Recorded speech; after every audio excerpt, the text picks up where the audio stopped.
hello. Again, we remind you to mute your microphones when you're not talking because we have a lot of sound of your room or your movements, whatever, and it's a bit disturbing for everyone. So far we have one, two, three, four. We're missing. We have Christian. We have Agatha coming. Yes. We're missing Javier from Limerick. Javier from Limerick University, and also we have here Susana. We have here Susana, which is our local partner, a local participant, and she had some problems, some technical problems, so she decided to join us here in the studio. So very welcome. Thank you. Susana. You can remind the name of the workshop. And, yeah, this is the workshop, Public Space and People. It's a seminar session for participants. We are linked, as you know, to the project of Dream Hamar in Norway, and we are developing a participative process in the design of the public space of Stortegård Square in Hamar.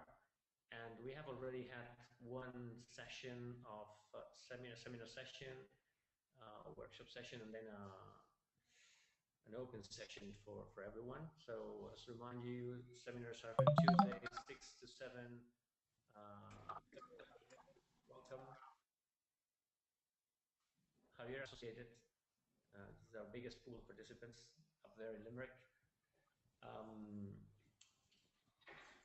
So I think we're missing Agatha, which is not being able to connect today. maybe we can start. I'm here with everything in the chat. Okay. Agatha's in the chat. You're going to mute your microphone. I think it's Javier.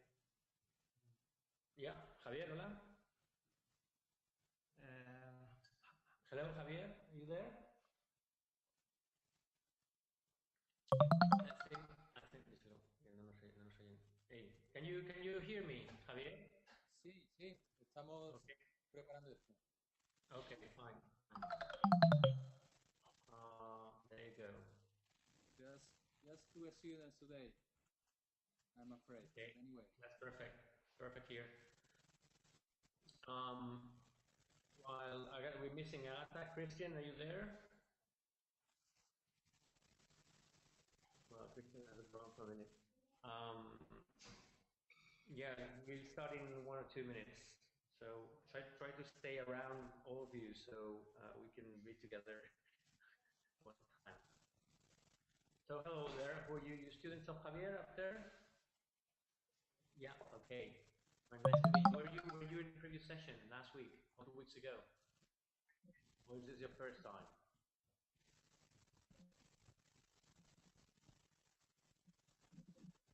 Can hear you. Okay. I can hear you up. On the session before, yeah. Okay, fine. Now sound is good. Christian, how are you doing? Christian, can you hear me? Yeah. Okay, fine. Eva, you can follow us, and Rosana can follow us too, don't you? Rosana? Yep. Rosana, can you hear me? Can you hear me, Rosana? Okay, well, we have some trouble here. Let me introduce Susana, which is a participant, a Spanish participant, and she's going to introduce herself. Okay, I'm Susana. I'm from Madrid, and I am a civil engineer, but I like to introduce myself as an urban planner because it's what I like to do, and I also took a major in urban planning, so I'd rather work in that specific field. And what else do you want me to tell them? That you're very happy being here, etc. You've been so far nurtured. I am really happy to be here and to get to know Ecosistema Urbano. Okay, so Rosana is already back with us. So apparently we were just missing Agatha. We would start because well, most of the work we're going to have a look to today has been um, suggested by a couple of posts by Agatha, some support by Eva, and some other comments by Christian and myself. So for today, I think we should tackle two different things. Let me remind before we start. Oh, Agatha is here. Fine.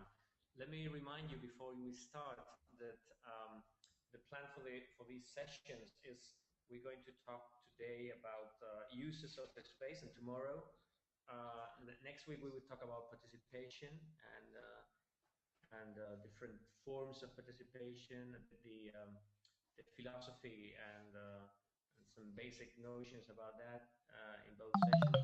And then for the last session, we would have a look to different different tools of participation, different ways in which people can influence in the decision-making process, the design, the implementation, and evaluation of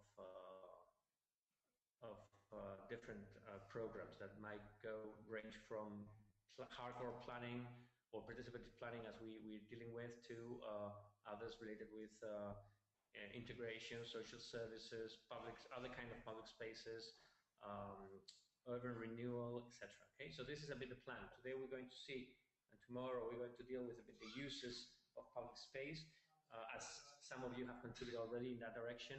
And we will, next week, and the following week, the last 2 weeks, we would have a look to participation by itself. So, yes, let me give you a short introduction on the kind of exchange we've had so far this week around the uses of space, which Agatha did a very nice post mentioning the different ways in which space can be used by people in terms of going to a place, just passing by, going to do something, etc. Which is something which I really think it's very important. We have talked about the notions of flows, how flows are important, how you can measure or research on flows of people, and also the way in which planning and programming public space, even if it's participative planning or social design, as we can call it here, even if that is the case, how flows, how the use and the perceptions of the people of public space is affected. So what about if we start around about this topic and we start thinking about this and exchanging?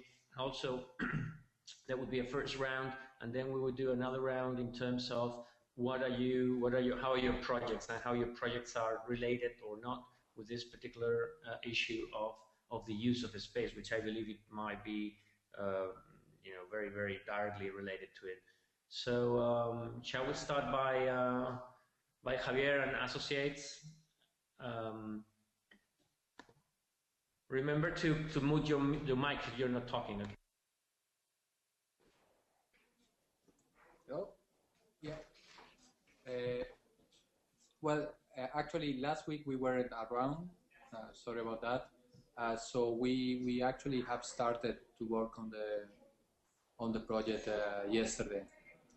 We were going through the whole document that Ecosistema prepared, the 75 pages.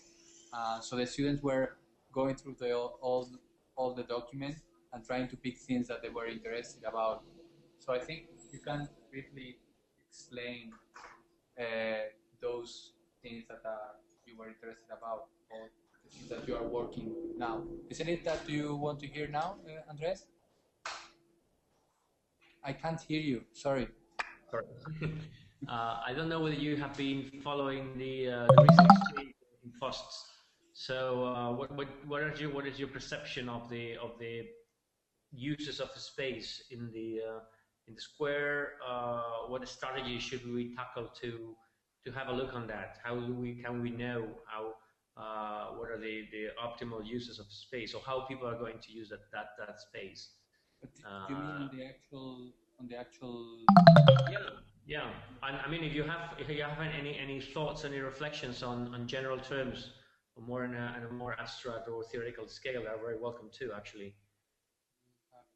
Any comments on the use of the square On the square at the moment? At the moment, well, the big problem is with the most of the space the cars are occupying, so that's a big problem. And also all objects on the square are not related to each other, and the timeline of those objects, like the old statue of the woman, the little store that sells food, that's also used as a small shelter. So if we can combine those things and that are going to be related to each other, maybe it will be more optimizing for the people there.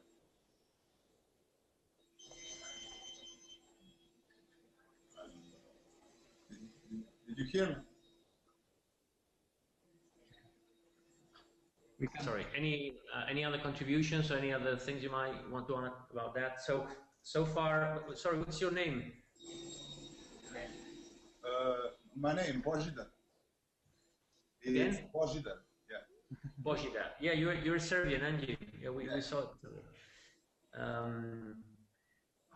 Yeah, well, basically, Bojan has mentioned a very, very initial situation of a very unclear distribution of objects and uses of the space, including cars. I think this is already more or less tackled in the booklet.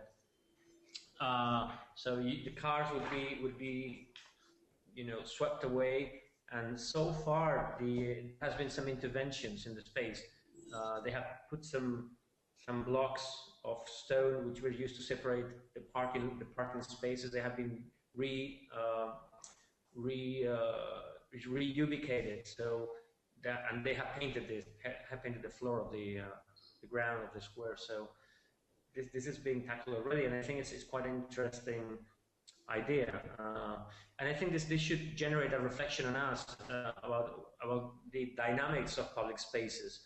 Generally, public spaces start from more or less from a starting point in which they are designed, they're given a program, or they are just thought to be used in a way.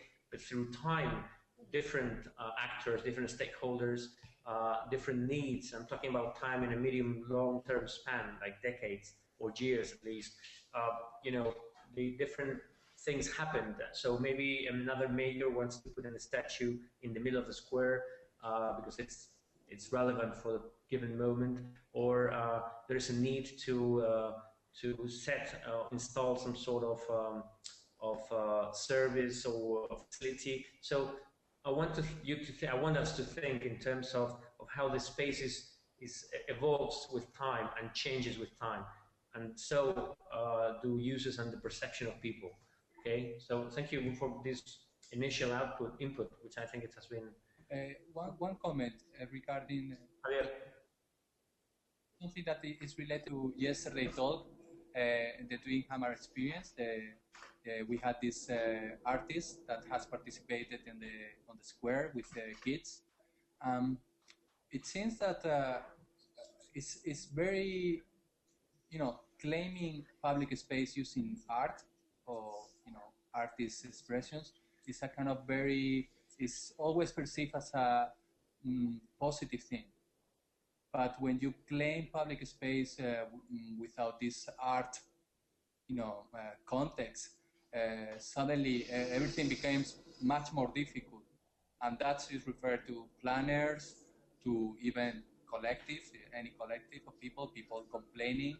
But it seems that it's very interesting the use of, when you use public space claiming that it's art or cultural activity, even if people don't really understand what's going on, it's always seen as a positive perception. So it's always an opportunity, and artists, activists, architects, planners, we always use this kind of thing to some way start claiming those spaces. So I think it was interesting what we were saying yesterday. Nobody, they basically painted all the square. Everybody was very happy. I think you're right. Francesco wants to add something on that. Okay. Yes. Javier, how are you? Can you hear me? Yeah, yeah. Okay.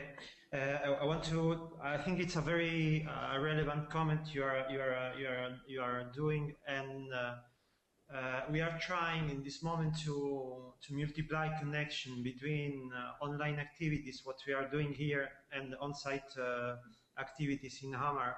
And I can tell you that in Hamar there is a big debate in this moment about which is the relation between art and the city, and which is the relation between art and public space. So, and maybe it's also important to remind that at the beginning, in the competition where we were proposing Dream Hammer, the community asked for a piece of art for the square, and we propose to consider the piece of art, the process itself, what we are doing now. So I think it's at the same time it's a very relevant debate and at an international level for architecture and art and the relation between two things. And also it's very important for Hamar itself because people are discussing this issue. So I think it's a good point to work on that. I don't know what you think, Andres. Yeah, I agree with you. I think art seems to be maybe more on fashion, and it's more, to my understanding, it's less dangerous for power. It seems to be more light. It's something that just happens on the surface, but really doesn't sort of change or alters the nature of public space. It's just something which is there to be seen or to be enjoyed, but it's not associated wrongly. Actually, it's not associated with structural solid intervention. So I think it's much more tempting for politicians, and it's something which seems to be easier to be operated in terms of planning. So I'm going to let's go a bit to the other participants. Eva, how are you? What do you think? Okay, nice to see you. Today a very hot day in Valencia. Can you hear me? More? Very low volume. Can you raise the volume of your computer or something? It's at the top of the volume. Have you muted your mic? Have you muted your microphone? Yeah.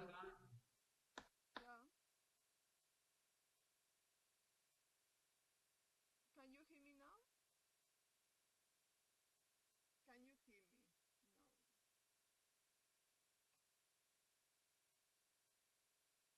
No. Okay, Eva, try to do something with your probably a matter of the volume of your computer. Try it out, and we give word to Christian. Is that all right for you? Yeah. We'll come back to you in a minute. Okay, Christian. Yes. I can comment on that issue about public space.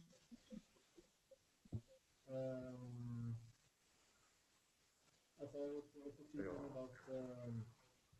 Excuse me, Christian. Apologies for this, but we cannot hear neither you. Can you, Javier? Can you or Eva? Can you listen to Christian properly?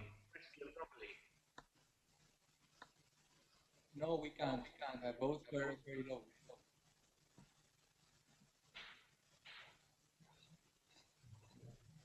Okay, we'll keep on trying. Agatha, is she around? Rosana, are you there?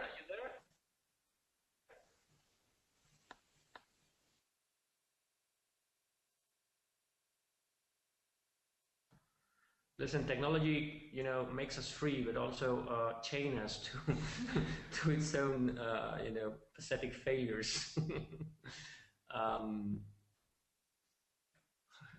Okay, we give a word to Susana, and we hope we sort this out in a few minutes. Okay, so try to work on your computers because I think it's a problem of it.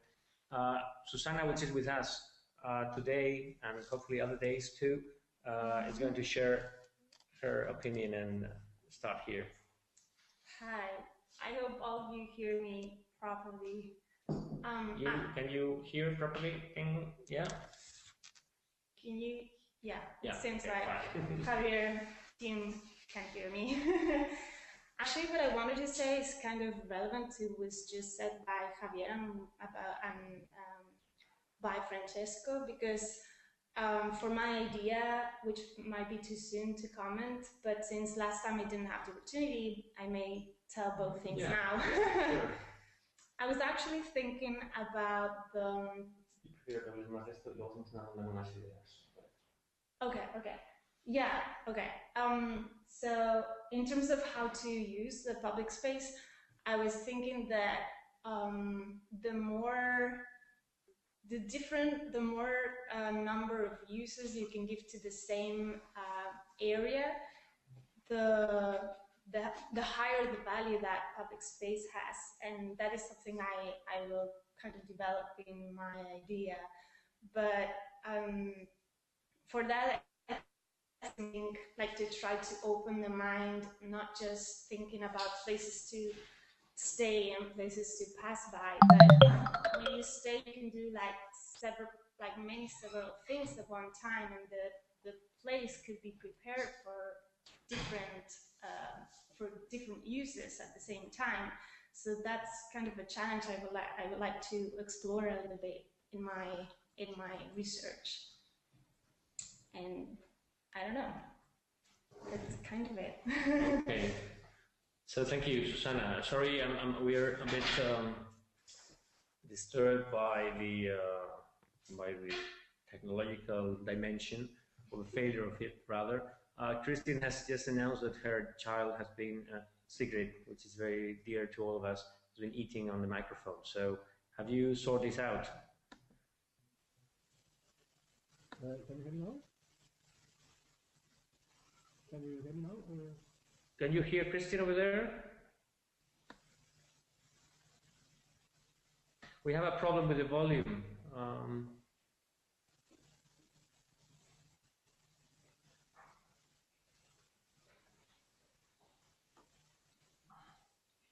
Can you hear me now? Can you hear me? Okay, maybe if you shout a little bit, or you speak louder, maybe we can get you your message. Can you hear me now, or can you hear me? Yeah, a little bit, but you should speak louder, very loud.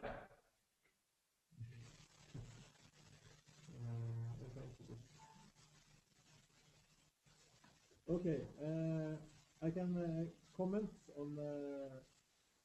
Yeah, good. I can comment on topic about public space and art and participation. As I was writing on the blog, what I find interesting about the participation is that it's in some way try to reveal information about people, so that you can achieve some kind of correspondence with what they're doing and the interests and the preferences, needs, views, etc. from people. But okay, one thing is this challenge about when the preferences are changing all the time. But one thing is that this process of participation can reveal interests between different groups that not necessarily are incompatible. I think it's not necessary that it's possible to make a plan or a design that actually will make all the groups happy or satisfied. So in this sense, as it was said, art can be a way of, as a tactical, can be a way of avoiding, or also maybe not actually taking these conflicts seriously. So the sound is not. I think you. I mean, I have feel what you've been talking about some of the concepts you have mentioned in your post. I was really curious about the notion of correspondence, which I understood was something in terms of to be how the outcomes of a participatory process are really implemented, are thoroughly implemented or literally implemented.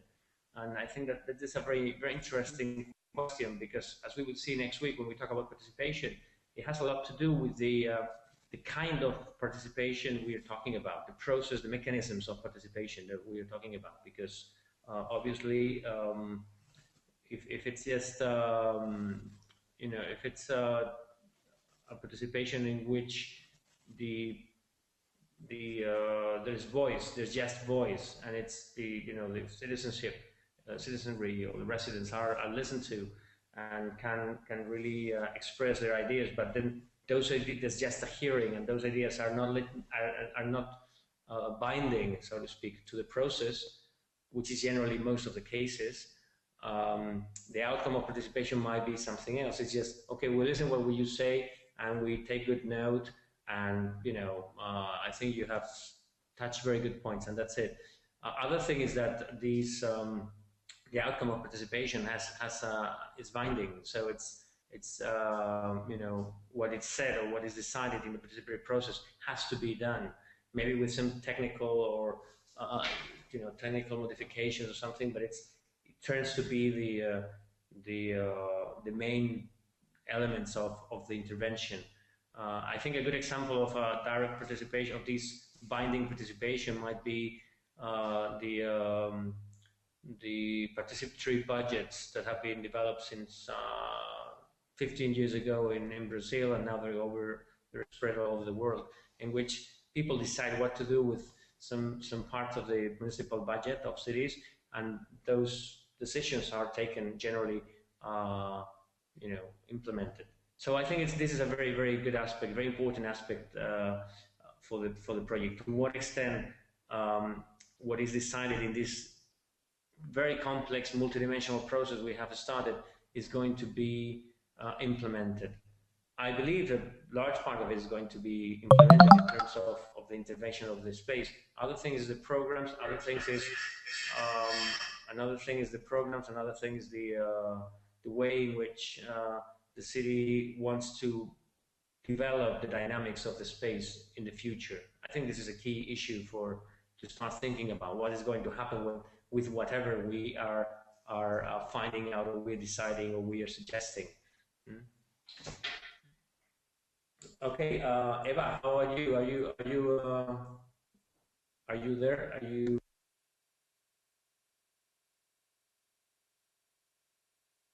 Can you hear me?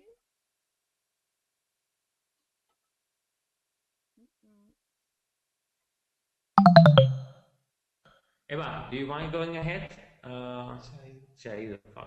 She's gone. Okay, let's try with Agatha. Agatha, are you there?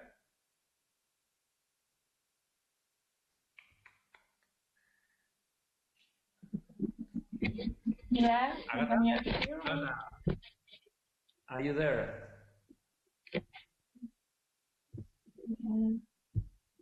Agatha? Yeah. Yes. Okay, hi. We can really follow you now very well. We cannot see you. You are just a black square in our screens, but we know something much nicer behind that.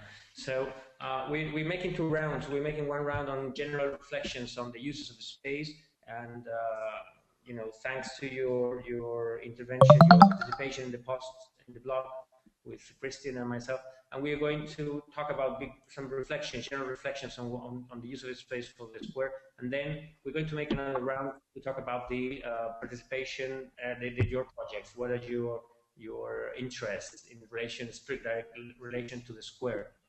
Okay.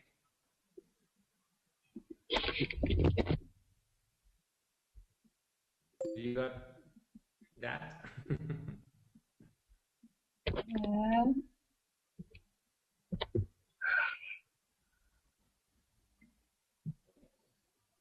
Eva?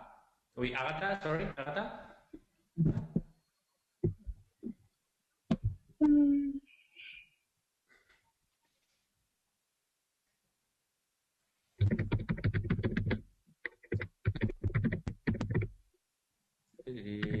we can see you, and we can apparently we can hear you. We can hear the everything from you. So can you hear us? Yeah. Yeah. Okay. Go ahead. Yeah, I have a little problem with. Can you hear me now? Yeah. Bing.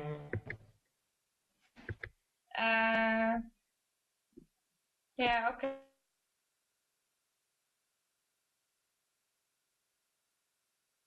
Okay. Yeah. So that's the problem today.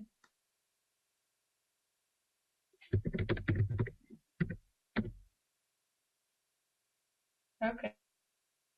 Okay.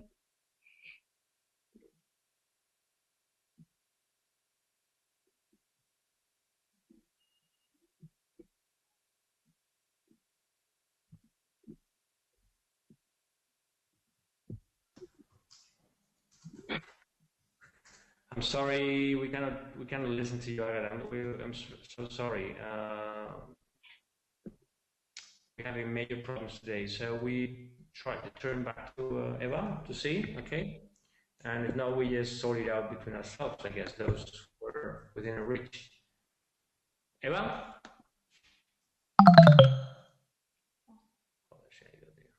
Eva is not there anymore. Okay, Agatha, what about you?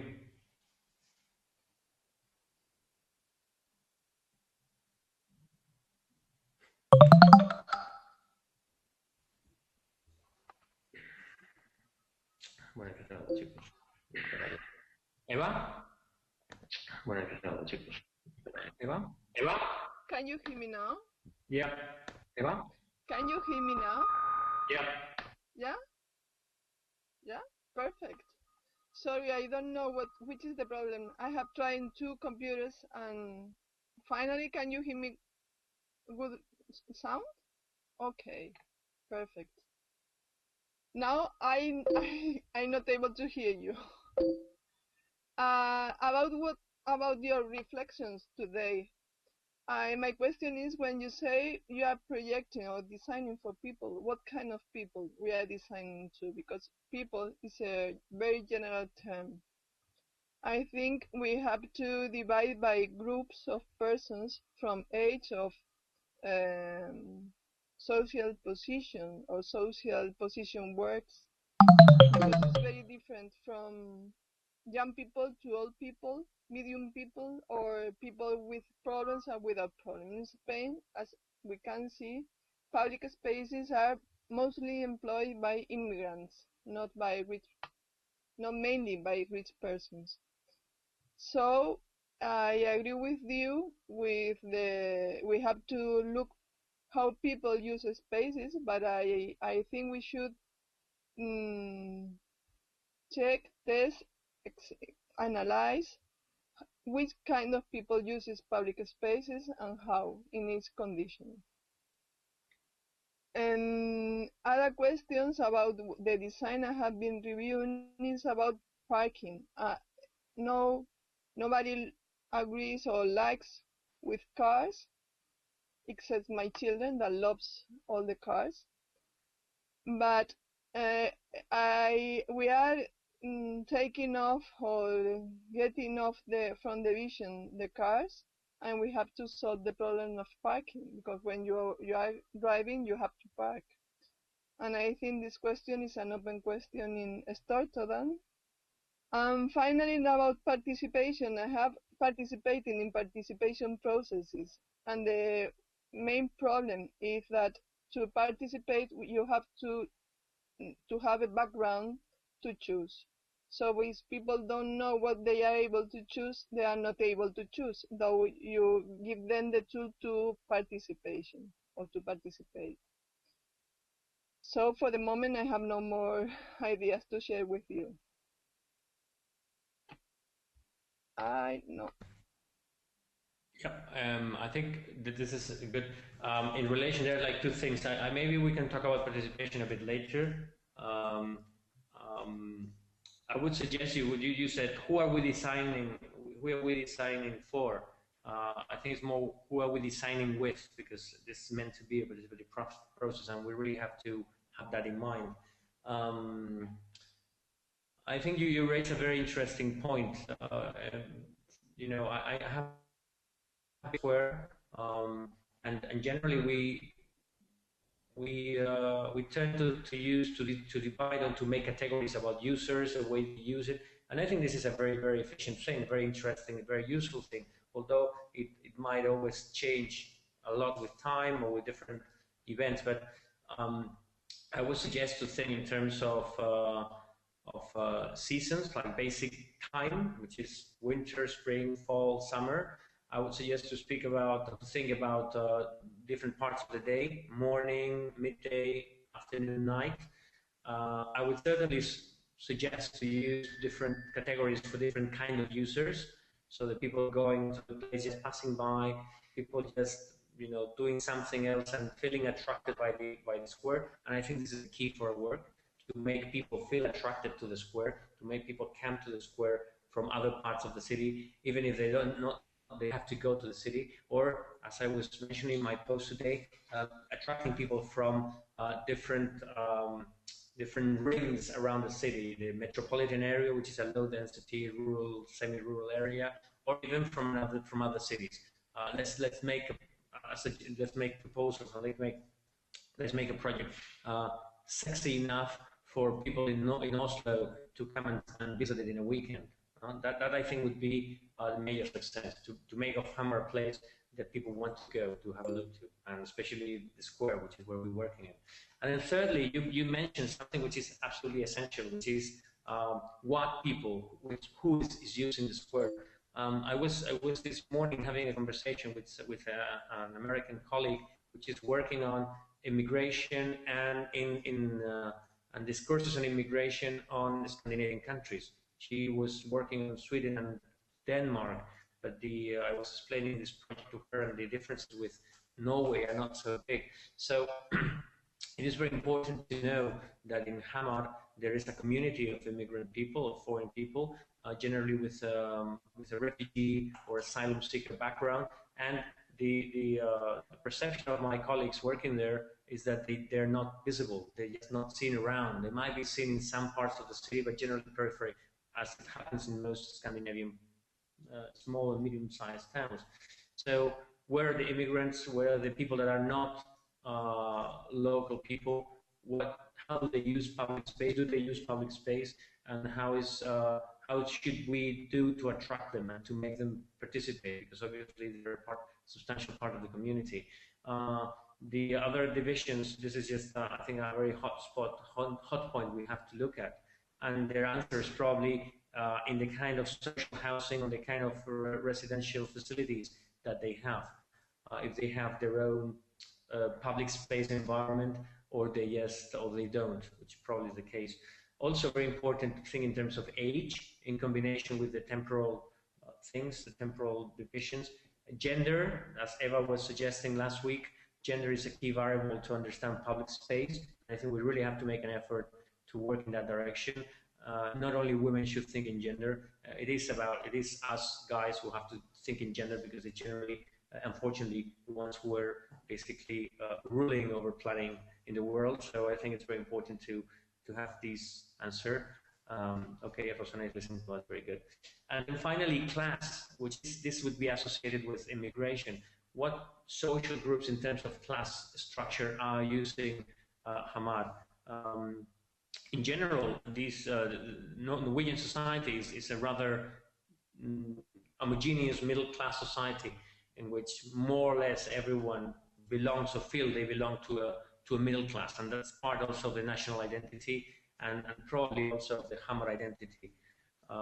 Despite you have a working class background or more professional, there's this middle class ethos, which is very important in Scandinavia, and Norway is not an exception. But also we have to think in terms of class about immigrants, or maybe some socially excluded, or some people with more difficulties of integration, which might be old people or young people with facing difficulties, etc. So I think that would be a really nice thing to think about, and to try to find more information about through our people in Belinda and Noah in the city. We have also tried to start some contacts with the city so we can really have some more information on these points. So I commit myself to find out about immigrants, about social housing, and about some of these variables I've mentioned. Rosana, you wanna contribute? Are you there?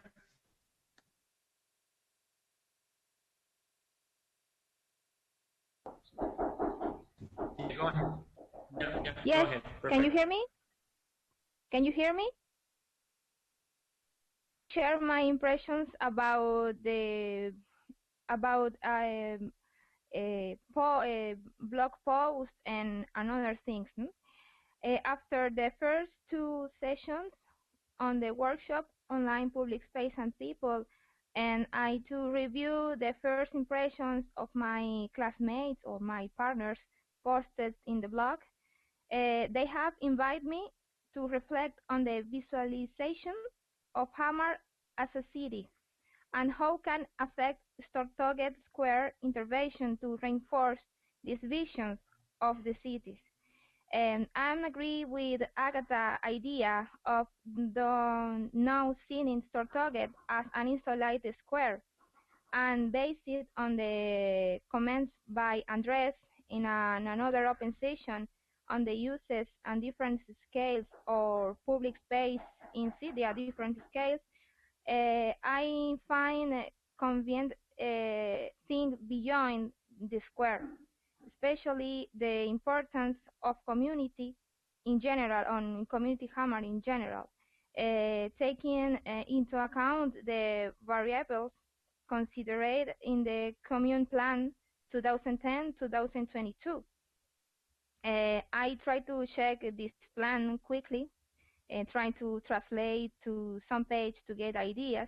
And I have understood that Stortorget Square project is a special plan for the dimension, for her connection with the Lake Mjosa. It could be this this way gives a different scale for local to regional scale in an old Hammer. I also I read about that people find on invite to this plan invite to people to find a slogan for with an objective to find a create an identity in Hammer. Some slogans that I can see is Skate City or using Mjosa and an adjective, Mjosa City, I don't know, with the Lake Mjosa. But the moment that the plan was created, slogan have a Hamar all-time city. In Norwegian is Hamar, sorry for my pronunciation, Ayer tiders by, or Ayer tiders be.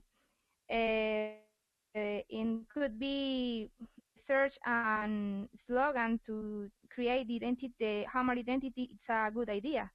And now, for me, slogan or provisional slogan is Dream Hammer. It's my opinion about this. This is my impression.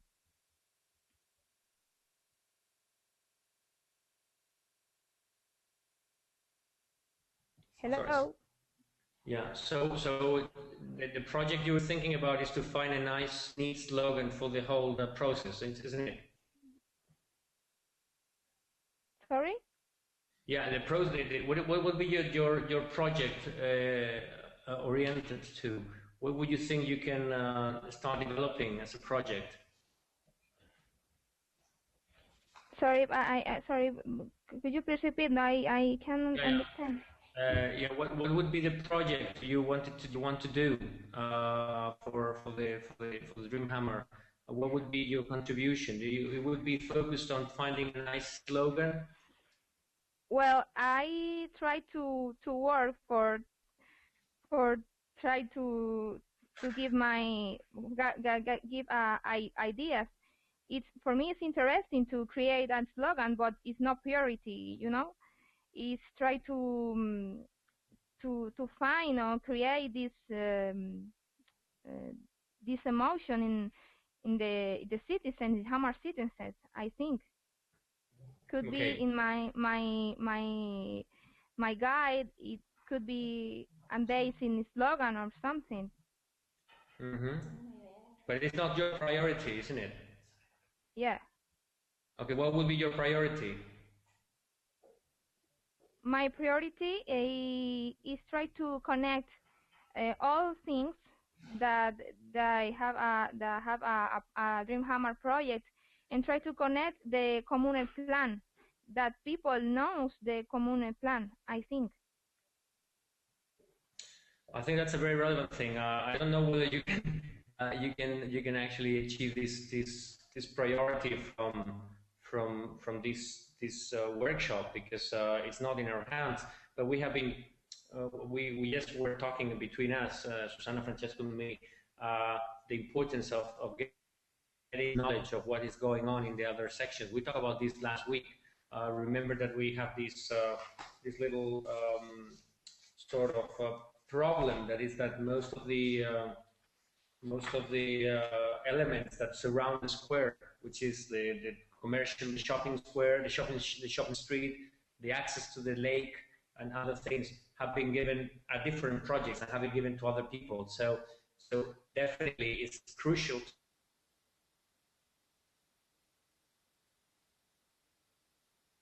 I'm in touch. I'm trying to get in touch with people in the city, in the community, and try to ask what is going on there, because I think it's important for us. But you have to think that it's out of our reach. Okay. Sorry, Francesco wants to say something here. Yes, just a quick idea, maybe. I think that maybe the idea of slogan is not so easy as we could think. So I think it could be a project somehow. Because, for instance, and I really like the idea of thinking about Dream Hammer as the beginning of, as the provisional slogan of that. And it's related to what Christian is thinking about how to follow with participation after Dream Hammer.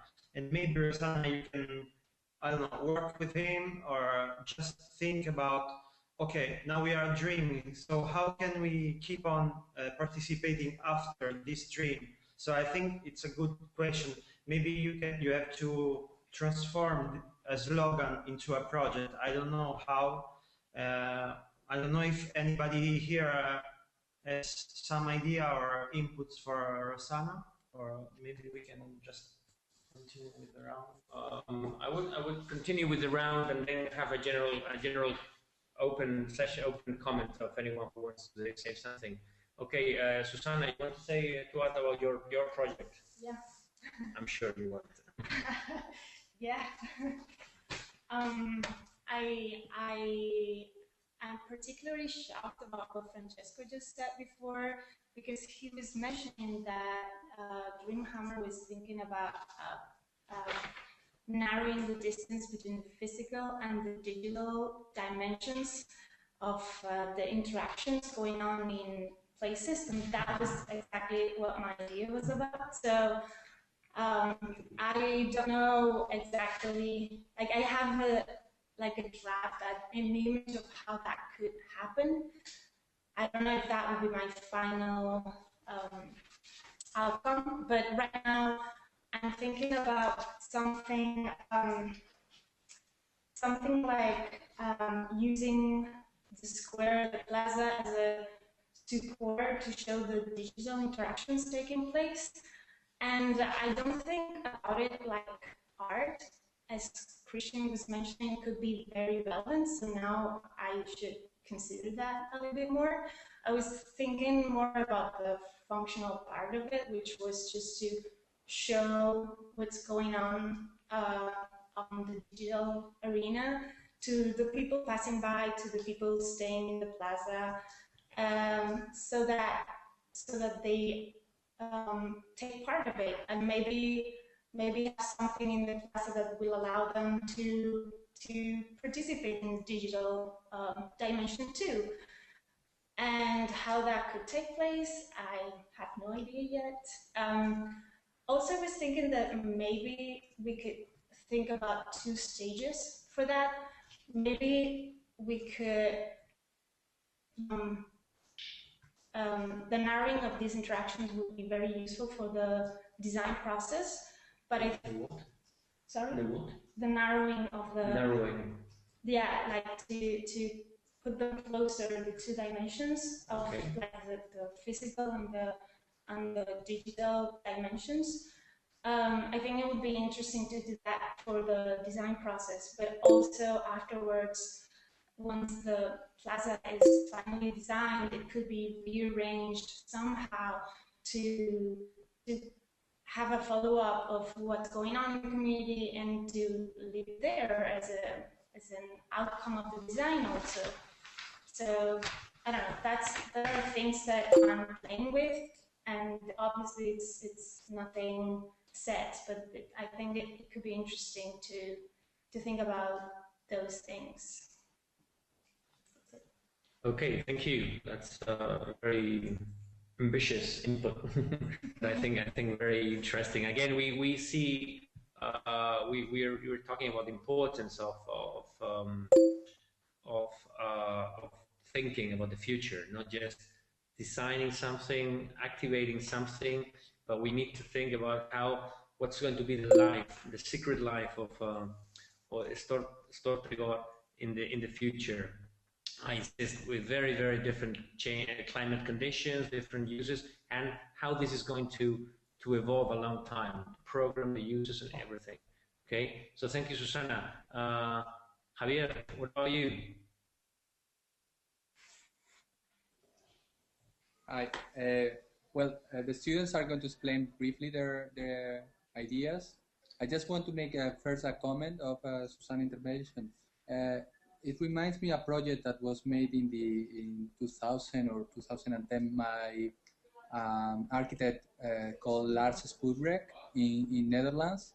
Knox is a company, and it's called D Tower. It was kind of this blobby tower that could express the feeling of the town by lighting. So people connected to a website, they just it kind of it's a 10 years old project. So it wasn't, the technology wasn't that developed, but people could fill a form, and that will express the daily feeling or mood of the whole town. And I remember him explaining the project, and he was saying that the same thing about the art. It's that he was doing a lot of art installations on public space because it was a very easy way to intervene on public space without all the pressures of architecture and planning. And also he was saying that failure was even allowed, which is a very difficult thing to happen on the planning. So for example, if the installation is not used by the people or is vandalized or whatever, it's not seen as a failure or as a big failure as if it was done a new public space or a new urban intervention. So that's, I think it's in some way related to that. And then they are going to explain their projects one by one. So first we have Helena. Hi, my name is Jelena. I'm also from Serbia. And basically my idea was to make some objects that are multifunctional, so that they in a way improve the quality of the square, and they in a way attract people. They have some functions like they are shelter, they have some light, and they are becoming social places. And because I was doing a project that was a tree, and then I made around it there was some layer, and around all of that there was like benches. I don't know if you understand me. So that was basically, it was like 3 in 1. Did you hear me? Yeah. So, and after the tree will grow, and that layer will go away, and the tree will be that shelter, and not the layer that was surrounding it. So basically, you're thinking about some furniture, some multifunctional furniture for the space to gather people, and that's okay. It could be lit from below. There's the ground lighting, so that there's this kind of diffused light. Like they're just these certain pieces in the square are lit up, but they're all made of snow because once they're made, they don't melt for the couple of months. Okay, that sounds very. I think that's very interesting. Definitely, we have to do something with snow because it's all over the place. I think you can even make a pyramid or something, or a castle or something, because apparently it's massive. I'll let you know in November when I have to go there for a workshop. It's going to be my most polar experience in my life. Can you hear me? Yeah, we are. Yeah. We are okay, fine. Yeah. Okay, so that's with the Limerick gang. Thank you. Those are very interesting contribution. Let me add something before we give word to Agatha and Christian, which we have left. We are a bit short of time, but we're very brief. I think the light thing is very important as an element, as an intangible element that adds an amazing atmosphere, and it's an element in itself. It's beyond furniture. I would want to suggest you check this blog, which is called Luz Interruptus, because it's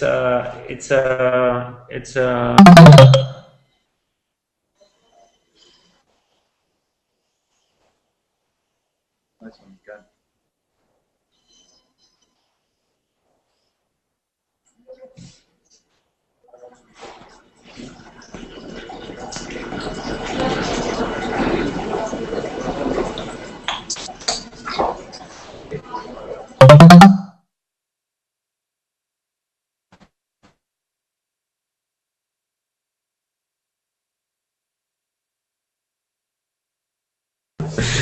Okay, are we there? Are we all here? Yeah. Okay, I was saying that this group of artists, which I'm chatting now, Luz Interruptus, which means light interruptus. They use light in public spaces. They make these very ephemeral installations that are destroyed by the public services, by the police, or by the passers-by.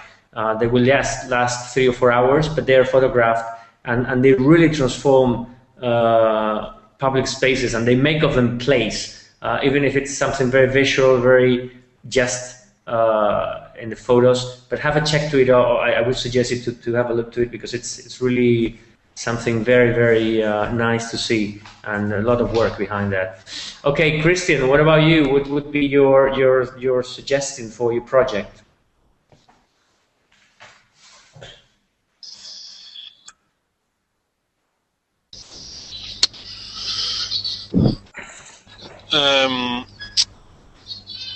I am thinking of, as I've been writing, I've been doing some theoretical investigation about the concept of participation, and I think I want to identify and clear out some specific theoretical challenges, and try to make some like speculative and exaggerated project that in some way respond to these different challenges. So it probably will turn out to be a visualization of some kind of strategies, how to handle some challenges of the related to the participation.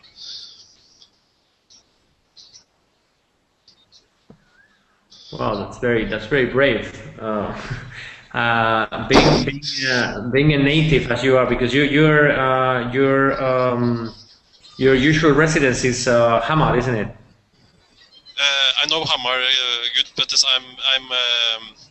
I grew up close to Oslo, so Okay. Hamar is like 1 hour from Oslo. So, okay, I know. Well, maybe I think that's a very interesting. I would suggest you to give it a name. If I understood properly, you want to do some sort of participative toolkit. So to develop some first mechanisms of participation. Yeah, like first identify some very clear challenges, and then use these challenges to develop some kind of tools. So as we say, like a toolkit. Yeah. Okay. Well, then what I would suggest you to do, because this is a key element for the whole project. Actually, you managed to do that. I think you should have a deep look at the current state, at the state of the art. So what are the mechanisms of the tools of participation in Hamar now at a local level? To what extent they are direct or indirect? Are there formal, are there informal mechanisms of participation? Are there groups that can influence in the process of decision making out of the mechanisms, so on and so forth? We will have a look to these next week about participation and all these little different elements of it. But I really think it's very important, and if I can help you with literature, because I did my dissertation on participation, so I'm familiar with. Perfect. Yeah, very good. I will be very happy to listen to you, to help you. Okay, Eva, what about you? Eva, can you hear me? Can you hear me?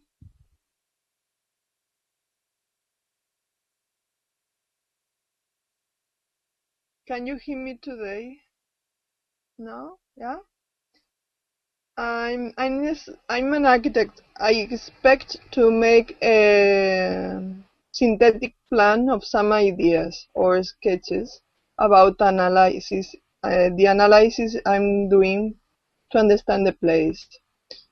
And of course, I would like to write some posts about participation, but not more. No, some research activity in the way that Christian is saying. Can you? Sorry, I'm going to. Go ahead. Go ahead. It's perfect. We can listen to you perfectly.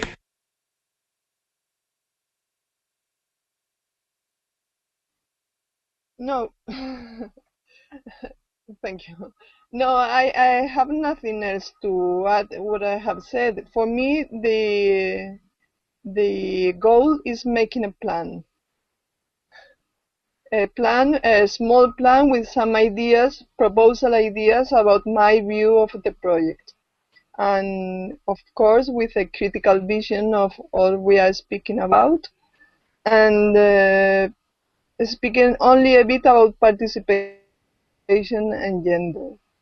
And of course, I will work with you and everything else that you can ask for me, but I have not enough tools to make a more defined project from Valencia in the way I think it should be. So I have.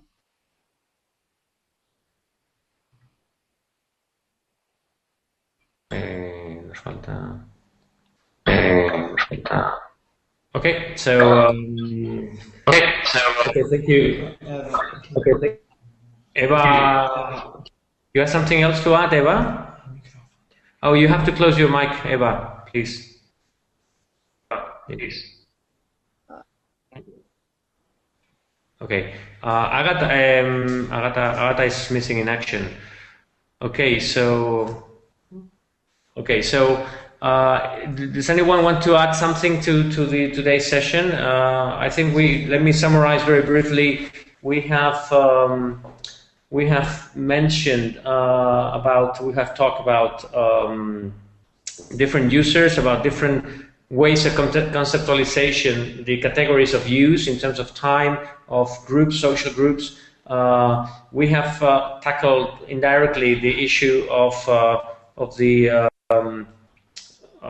the articulation. Again, this is coming again and again, the articulation of the square with other urban elements around it, especially the shopping areas and the sea access. We have also talked about how important it is to have a normative or a conceptual framework on participation. And then we have also some very explicit interventions or suggestions on projects very, very architectural, very tackling urban space directly. I would like to ask our colleagues in Limerick and congratulate them for the work, but also to try to introduce themselves more into the social dimension and try to think who, why, how, and to what extent these elements they are designing are going to be used and why. Okay, so this is a bit the philosophy of this public space and people workshop. I really like those ideas very much. So, and the light thing is really very, very dear to me. Christian is facing a very challenging, task, and Susanna has also mentioned a very interesting element, which is this virtual real. Mixing these virtual and real dimensions and reality dimensions, which is something that we have talked about before in some of the posts, and it is something which I think is still pending, and we have to think about it. Just to finish, I think virtuality, the virtual space, is not as separated from real space as it was mentioned in most of the literature in the early 90s and even early 2000s, when the virtual city was mentioned as a concept. I think it's very, very, very close, and the square is going to be, hopefully now, but if not in very short time, is going to be a scenario of virtual and physical interaction together among the people in Hamad. Okay, so thank you to everyone. Francesco wants to say something. Thank you to everyone, and see you tomorrow in the other session. Thank you. Okay, just one thing I would like to again encourage you. Maybe I have to remind you why I'm here.